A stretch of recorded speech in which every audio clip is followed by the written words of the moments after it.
Hi, and welcome to today's presentation on the new Cyber Governance Code of Practice. I'm Kerrie Machin of Mitigo, as you can clearly see on screen, and I'll be taking you through the session today. I think a little bit of housekeeping before I introduce Mitigo. The recording of this will be available afterwards for you, and we can send that out along with the presentation as well, just so that you know. For those of you that there'll be some clients on the session today, and I know there'll be plenty of people that are not clients. Just a bit about who we are, Mitigo. So we're partners to the Law Society of Scotland, the Bar Council, LawNet. We're cyber risk management specialists, so we're not an IT firm. We don't sell any form of IT. We're a completely different discipline. We don't work exclusively in the legal sector, but we are. But we work. The majority of our clients would be in the legal sector. We do things like risk assessment, vulnerability assessments, policies and governance training. We provide independent assurance. Effectively, IT generally are not experts in cyber risk, and they're also marking their own homework if you're relying fully on them. And so we provide the independent assurance that you identify and control your risk, which you need to do. And one of the things we'll identify through the session today is just that. We also do things like penetration testing, ISO 27001 and LOX 23 consultancy. So whilst today is not a sales pitch, those are the sorts of things that we do. And if anyone on here, down the line would like a conversation with us, then please do drop us a line and we'd be happy to engage. But on with the reason why you've joined today, which is to talk about the government's brand new Cyber Governance Code of Practice. We'll be exploring what it is, why it's been proposed. I want to put some context around it as to why it's important and why you really need to take notice of this. Then we'll go through the themes and the things that are expected of you and your firm. And then also there's a bit of news that started coming out in January, February. The government started making some noise about some things that they're looking to introduce. Some of it's around the public sector and looking at the impact of that on the private sector, but also there are some other ideas that they may have, and we'll explore what that might mean if those come into play as well. So what is the Governance Code of Practice?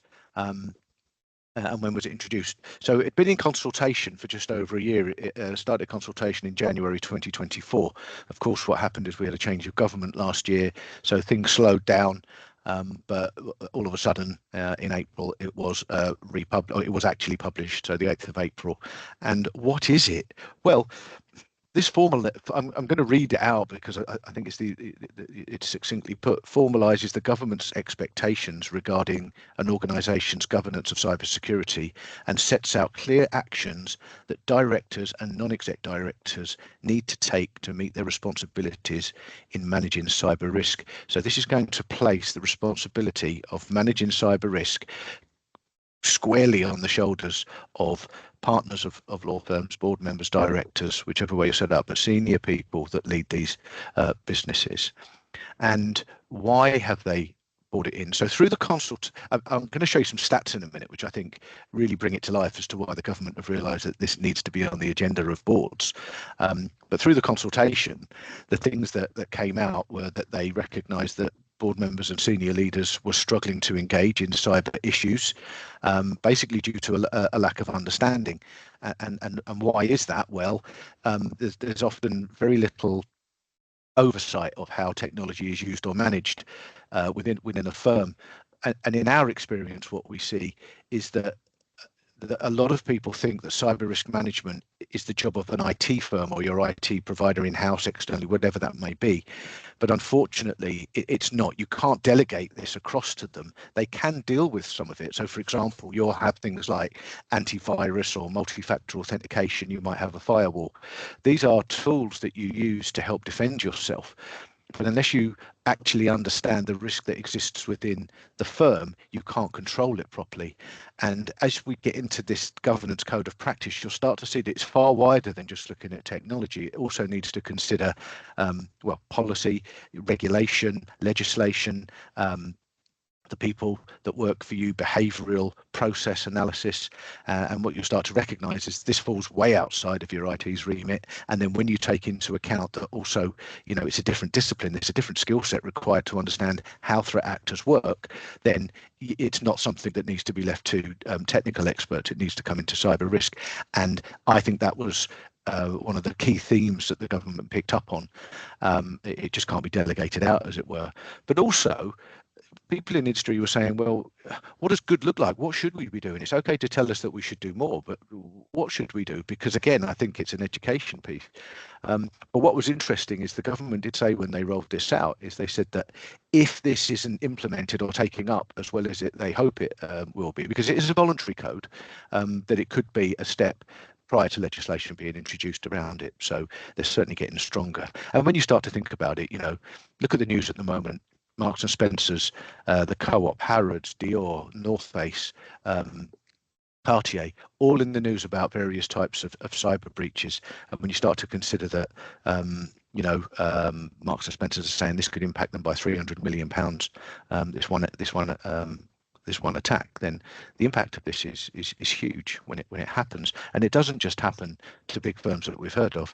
It happens to firms of all shapes and sizes, and we know because we deal with it.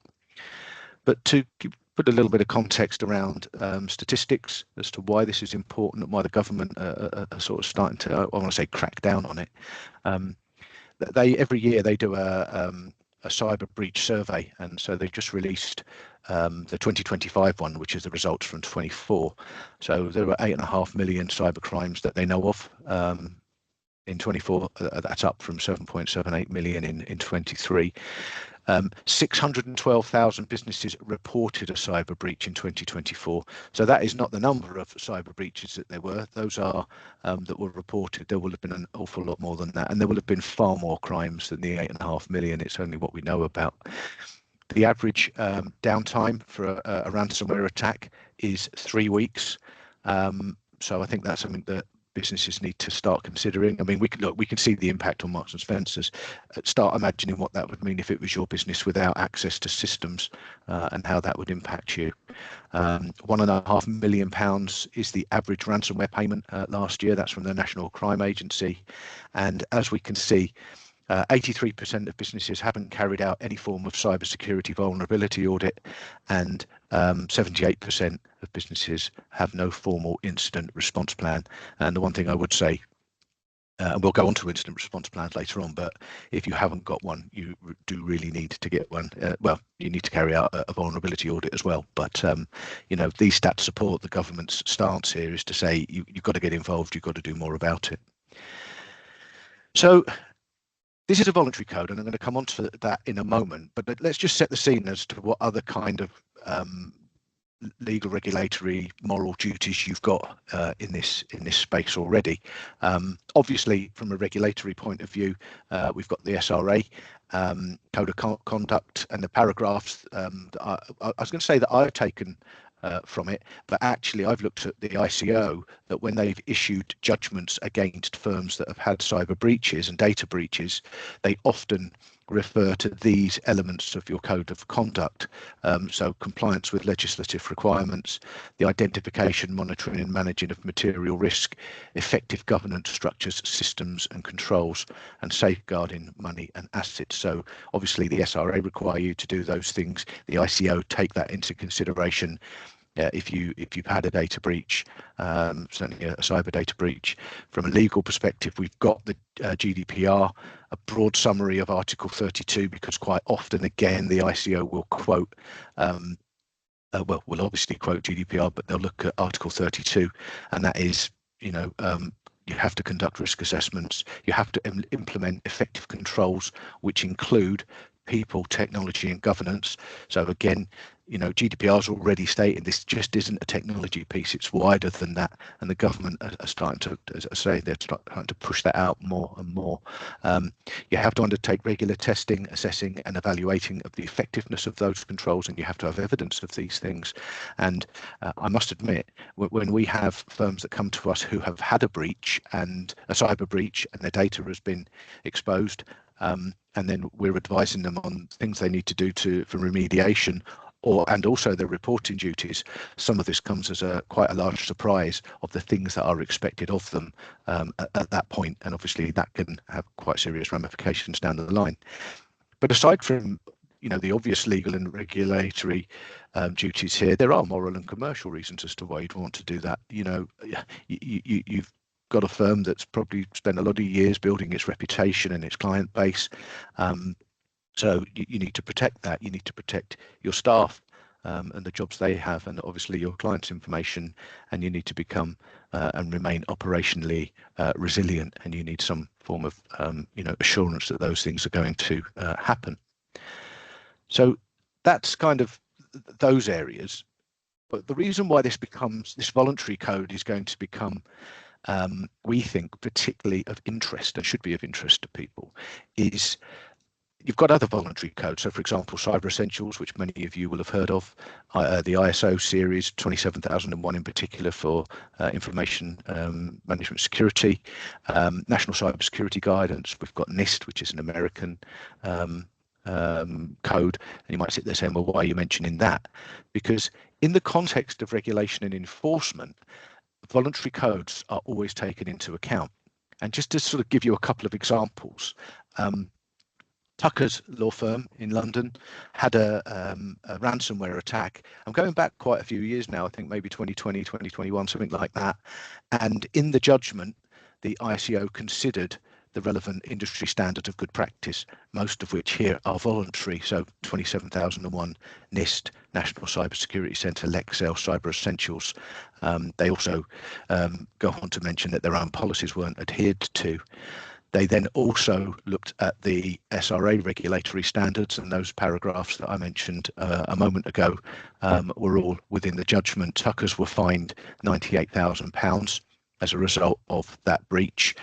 So that's an insult to injury if you think about it, because they've obviously had to spend time and money and resource on the remediation of the attack, and then obviously putting stronger controls in place thereafter, and then you get the investigation and the fine. So that was, I think that highlights and brings that to life. Something a little more recent, literally in the last couple of months, Advanced Computer Software Group. So they provide software services. Well, part of their group provide services out to the legal sector. This was the NHS side of the business that had the ransomware attack. But they were fined by the ICO following that ransomware attack. And again, same thing, guidance from NIST, ISO, and NCSC, Cyber Essentials, ICO, all the things that we've been talking about. And then in assessing the penalty, they were negligent in Article 32, which we've been talking about, failing to meet industry standards on multi-factor authentication, failing to implement patching, lack of vulnerability scanning, and failing to implement their own system of management policies and standards. And what's interesting in both of these is that they have policies, but they're not adhering to them. And so it's that ongoing regime of governance and proving and assessing. The fine was £3 million. Which is quite hefty, but Advanced said that the overall incident remediation and response costs were over £21 million. So, I think sometimes when we look at it and go, a ransom payment is £1.5 million, but the actual costs can be far, far bigger, when things go horribly wrong, as they did in these cases. But what I'm trying to show you there is that voluntary codes are taken into account in those judgments, and we think this code of practice, it's obvious that it's going to be part of it. So let's move on to the code. There are 5 themes to it. And we're going to go through each one. You can read them yourself, but you see risk management, cyber strategy, people, incident planning and response, and assurance and oversight. So let's start with risk management. Now, I do appreciate that there's quite a lot of writing on this screen. I've done that because we're going to provide you with the slides and the recording afterwards, and it might help you with some of the things that you need to do. There are, when you actually go onto the website and you look to do more of this, there's far more detail that you need.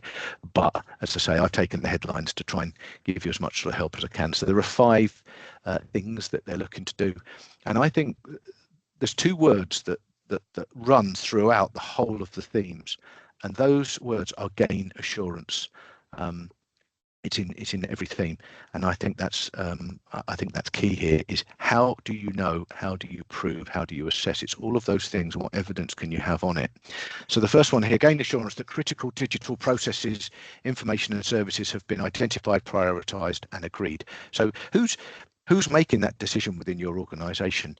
Are you just allowing that to be your IT company, or have you got someone designated at a senior level that sits there and says, that has an understanding of what is critical within your organization, so that you can do those things? And who's going to give you the assurance that those are the right things?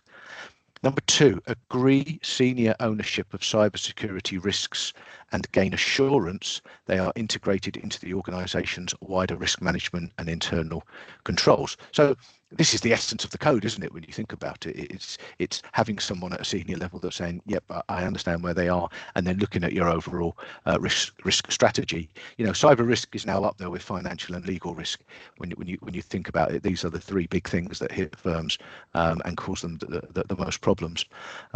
On to number three, establish what level of cyber security risk is acceptable and gain assurance the organisation has an action plan to meet these risk expectations. I think this is where firms fall down the most, because the failure to conduct proper cyber security risk assessments generally means that you cannot, you don't understand all of your risk, and therefore you can't control it. But what's really important is to understand that there is always risk. So even when you conduct a risk assessment, at the back end of that, you're going to find that you have some risk. Now, you can't stop all of it. For example, cyber criminals hang out on the internet, and they're attacking you by email. You can't stop those things from happening. You're always going to need to have email and internet access. So what you've got to start to do is say, well, what is acceptable to me in the way that I can manage that, the way that I, the way my staff behave, what policies I need for that, how do I configure the technology that I have appropriately to manage those risks. And again, what's acceptable, I think, needs to be understood in order that you can make the right decisions. And we often see, decisions not being taken because they've not understood the risk in the first place. Number four, gain assurance that supplier information is routinely assessed proportionate to their level of risk, and that the organisation is resilient to cybersecurity risks from its supply chain and business partners. I think if we look at the news at the moment, one of the things that we're seeing is supply chain. I think Marks and Spencer said that it was a third-party accessing, that they gave access to their systems, and that's the back door or the side door that they've used into their network. So Marks and Spencers will have been probably spending millions of pounds on cyber risk management for their own systems, but they've let somebody in that they hadn't scrutinized properly by the sound of it, and that's caused a far bigger issue. And in the legal sector, we see that as well, because criminals will look to infiltrate your email systems, but more importantly, they'll look to infiltrate the email systems of other firms that interact with you. And so it's trying to understand, you're going to work with what barristers, other law firms, you've got clients, and it's trying to, with clients, it's difficult because you're not going to be able to understand what their cyber risk is. But if you've got software providers and suppliers to you that integrate with you, you do need to understand what risk. I'll give you an example. Let's say some of you use hosted providers to host your data. Well, if your data is going up into their cloud and they're looking after it on their servers, what assurance have they given you, and what questions have you asked them around their resilience, so that your data cannot be easily accessed or stolen from them? Because it's your responsibility to ask that. And as I say, within this sector, we see this an awful lot, unfortunately. So that's very important. Number five, gain assurance that risk assessments are conducted regularly and that risk mitigations account for recent or expected changes in the organisation, technology, regulations, and wider threat landscape. So this is kind of the drum I've been beating for any of you that have seen me on any of my other webinars previously. It's risk assessment. You've got to get the risk assessment done, and the government are now saying, listen, conduct them regularly. But what's interesting is that they're sitting there saying, yes, you've got to look at it now, but what else? Look at the future as well. You're going to make changes within your organisation. There's more more cloud-based software solutions, there's more AI, and every time you add or change things within your environment, you're going to change your structure and the area that the cyber criminals can attack your attack surface, as it were. So understanding that as you make those changes is important. But what I think is key here at the end of that is understanding it in relation to your regulation and the wider threat landscape. And this is why clearly this isn't a job for IT, it's a job for risk management people. So that's the risk management element of it as we move through. Obviously, what happens is once you conduct things like risk assessments and you put somebody, a senior leader in charge of this, you're then going to need to develop a strategy of how you're going to manage that through the organisation. And so there are 4 actions here. The first is gain assurance that the organisation has developed a cyber strategy, and this is aligned with and embedded within the wider organisational strategy. So who's capable of doing that within your organisation? Where will you take advice from? What do you need to implement? And so I think that's a pretty important starting place. Gain assurance. Number 2, gain assurance that the cyber strategy aligns with the agreed cyber risk appetite, and it meets relevant regulatory obligation, accounts for current or expected changes. So you can see that the strategy then is linking back into the actions of the first part of it as well. Again, who is going to give you that assurance? Who's going to help you understand what should your risk appetite should be, and how you're meeting those regulatory obligations. Number 3, gain assurance that resources are allocated effectively to manage the agreed cyber risk. So I imagine that quite a lot of you are on this webinar today, and maybe there's a bit of a sigh that we've spent quite a lot of money on these things. Your IT providers will have been selling you endpoint protection, antivirus controls, you've implemented MFA. It's kind of like, well, what else do we need to do? Come on, where does it stop? And I can understand the reason why people might be frustrated with that.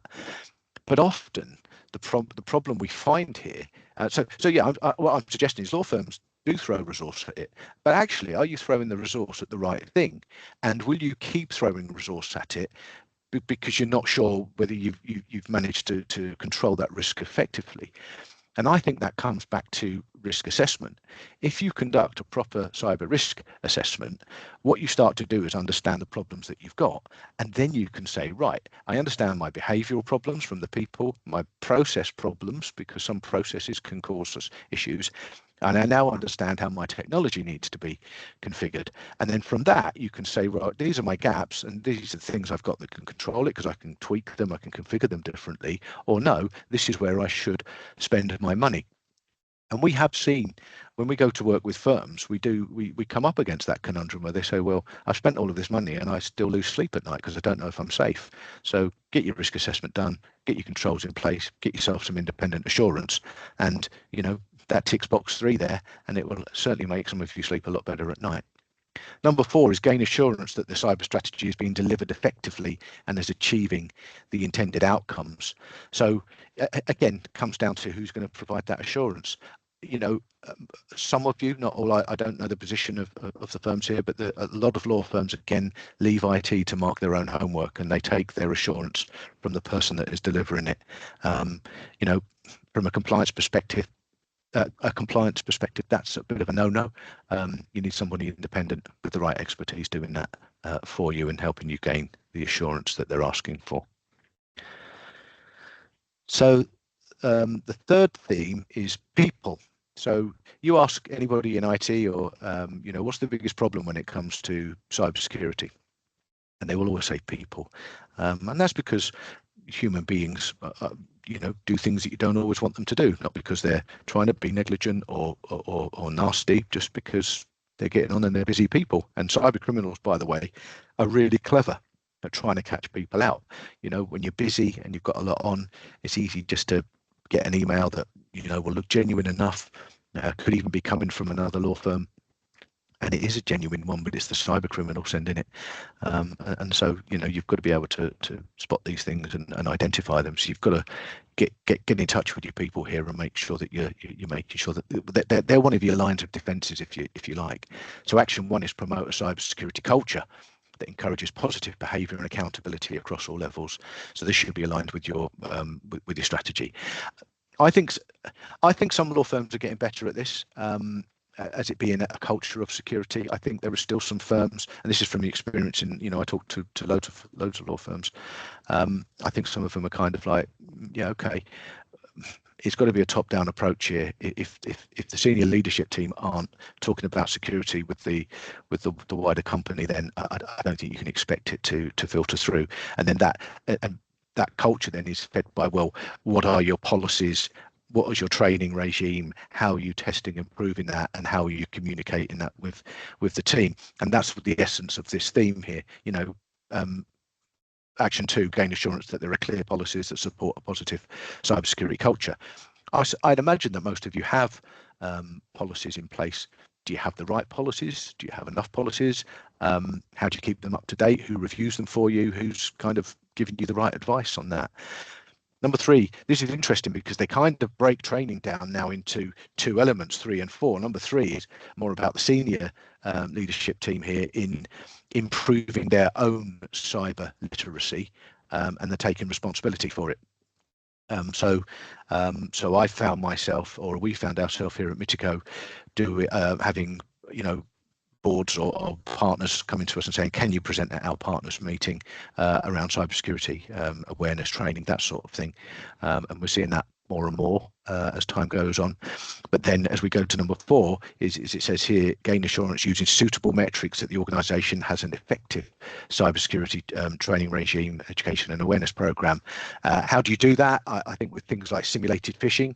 That's how you prove whether your training is effective. So you train your staff in awareness, and then you carry out some simulated attacks. You don't just, you can do other types of attacks. They don't need to just be phishing. They could be phishing, so voice attacks, picking the phone up and pretending to be, from the bank or something like that. And again, I think I've sometimes hear sighs of exasperation as well. No one would fall for those things, would they? And unfortunately, we've dealt with plenty of firms where they have fallen for phishing attacks and phishing attacks, amongst other things. As I say, we're all human and criminals are clever. Think about it this way. Criminals have only got to get it right once. We've got to get it right all the time if we're to prevent them. Moving on to theme 4, so I'm going to expand out on this a little bit and try and give you a little bit of advice if you don't have an incident response plan, or if you do, just to give you a few sort of tips, bits of handy hints and things that you might want to consider if you haven't. But the code itself, number 1, gain assurance that the organisation has a plan to respond and recover from a cyber incident.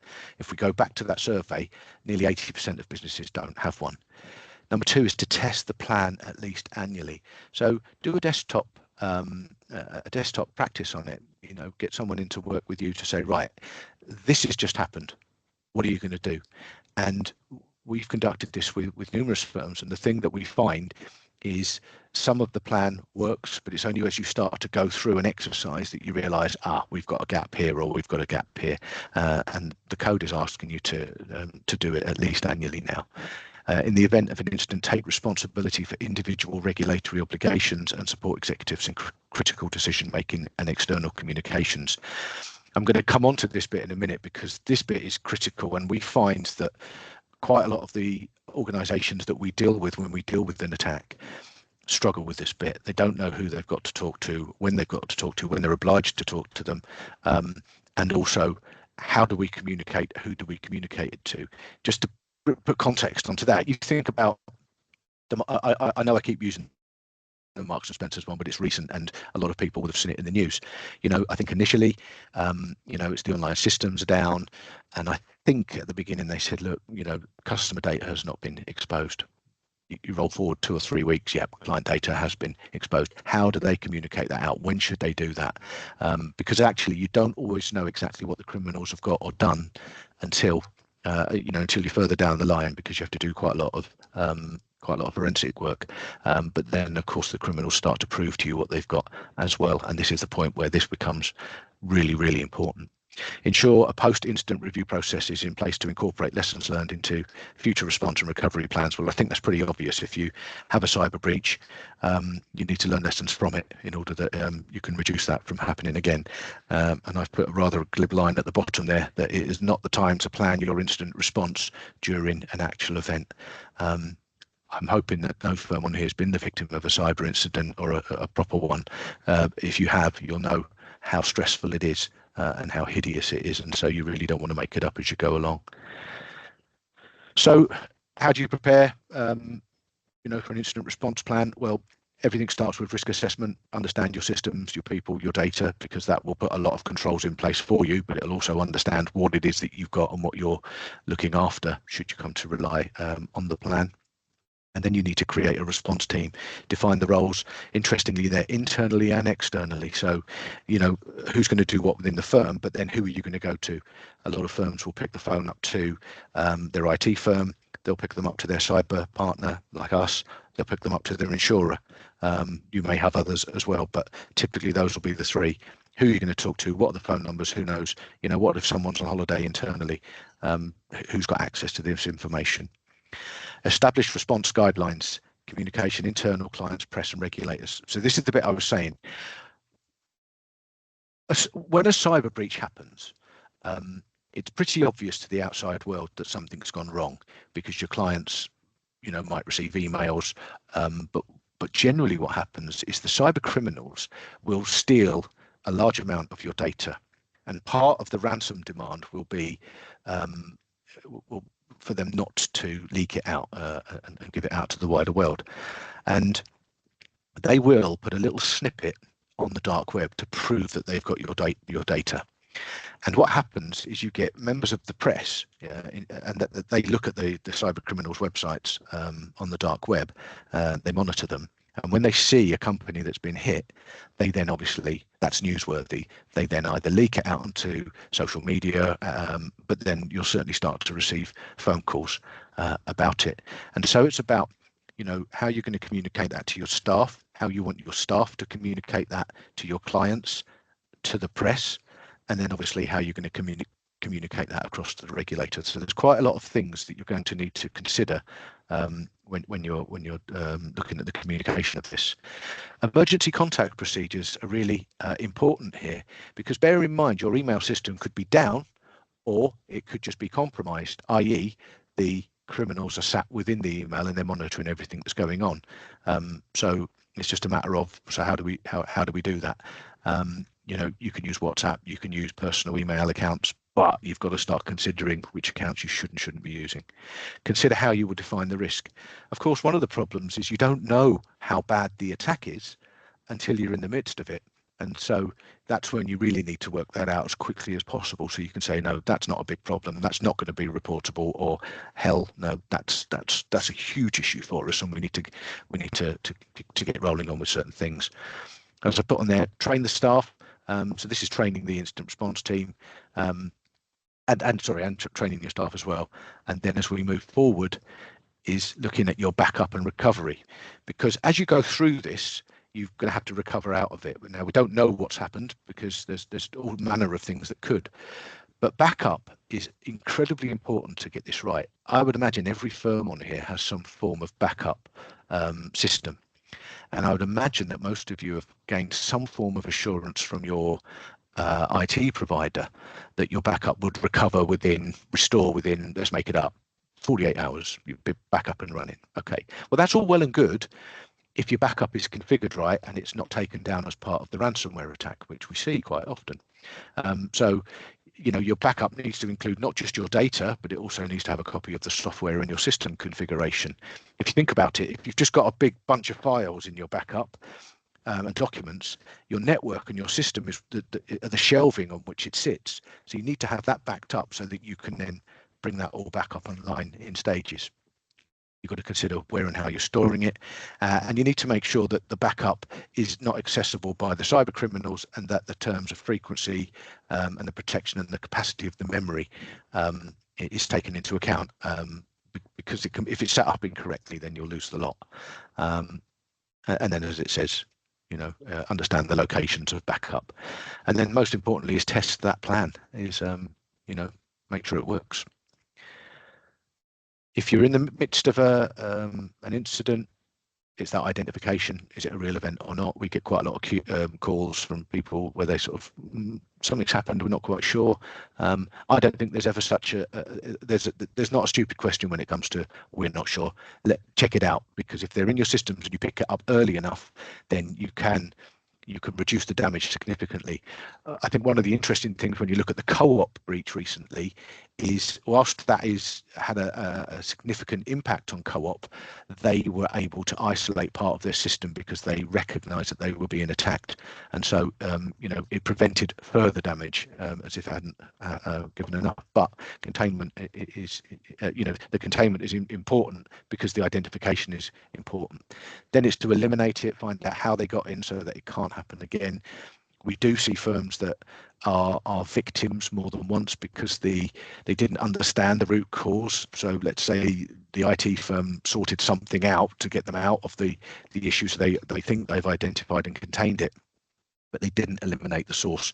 And so what we see months down the line, you see the same thing happen because they haven't sorted it out. Categorization and reporting into recovery. Bring your affected systems back online.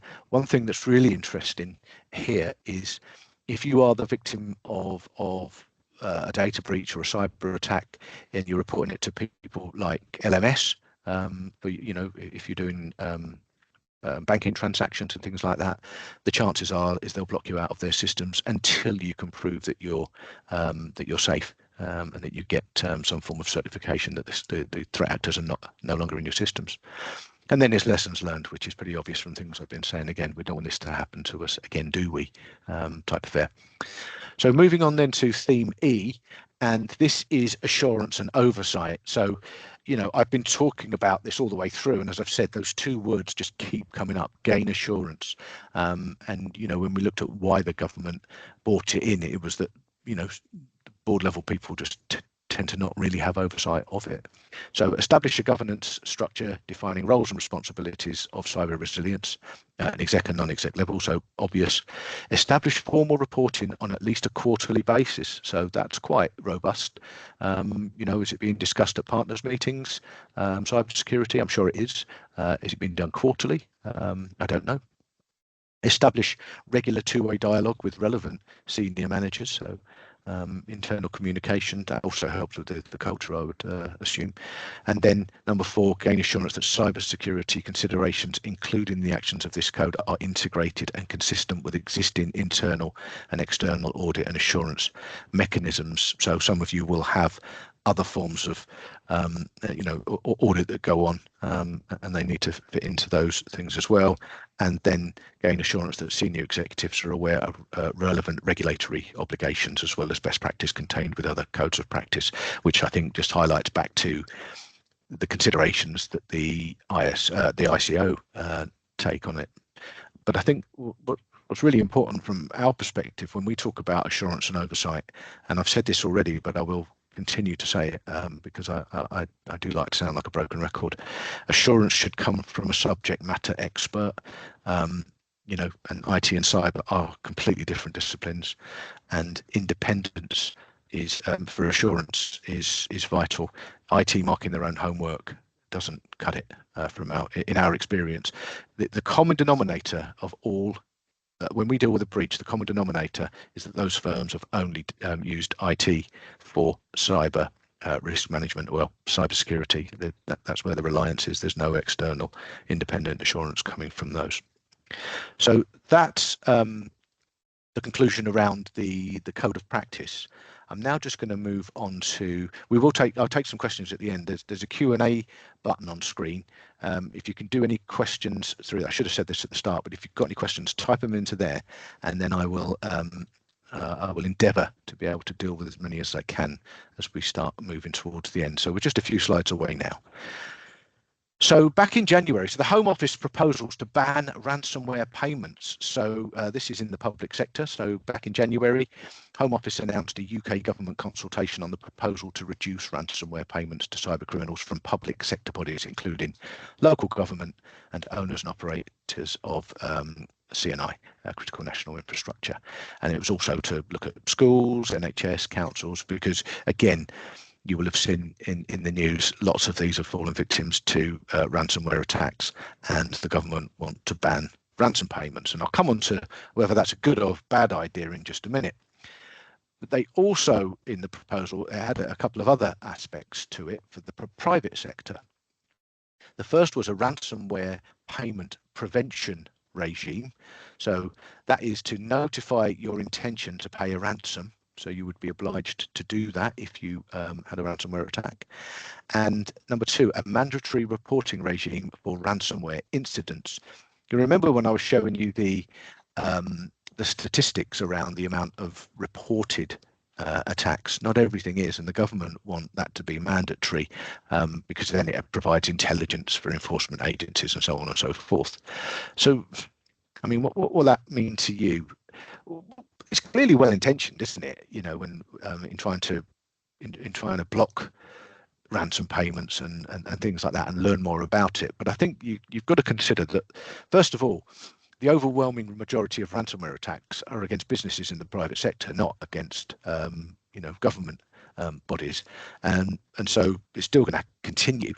The other thing is that if that is the stance of the government, then surely the cyber criminals will just redirect to the private sector where they're already operating anywhere.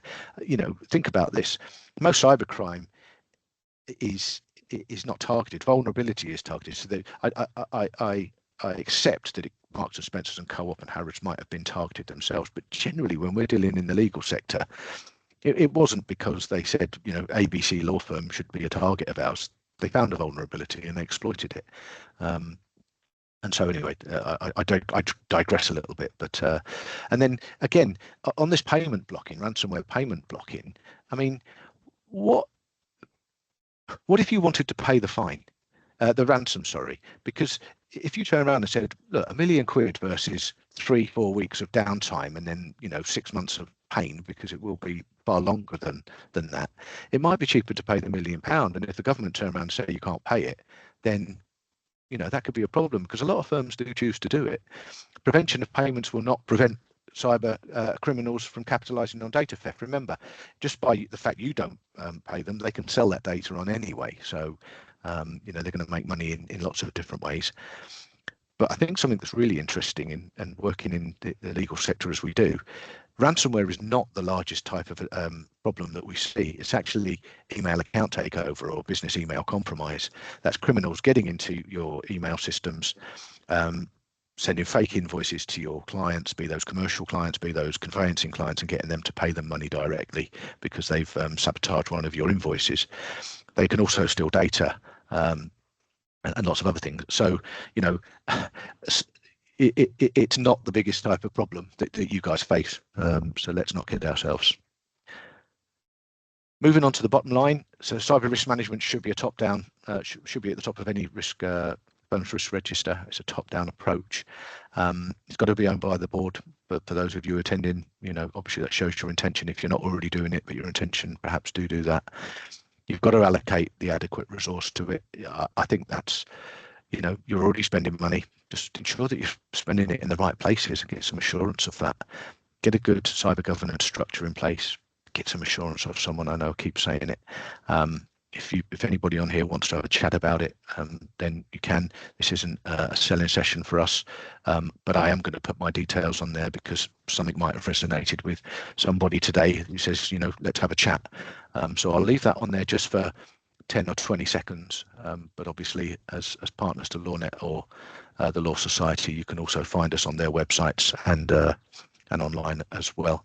So I'm going to thank you for listening, and I'm going to stop sharing that, and I'm going to see if we've got any questions in the Q&A. I'm hosting on my own today, so forgive me if I'm not efficient at this.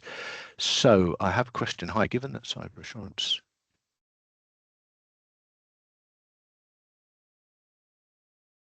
Righty, that's a long question. I'm going to deal with that one offline to the person that's asked that, because that's got lots of different elements to it, and it's probably a little bit more than I need to deal with on here. I don't have any more questions. So is there anybody, I think right now, if you're quick at typing, get a question down. If not, then please feel free to reach out to me if you've got a separate question, and the person that's asked those, I will indeed come back to you separately from here. So I'm going to thank you, as there's nothing else coming in. I'm going to thank you for your time. Hopefully it's been interesting and useful, and hopefully we'll see you again in the future. Thank you very much indeed. Goodbye.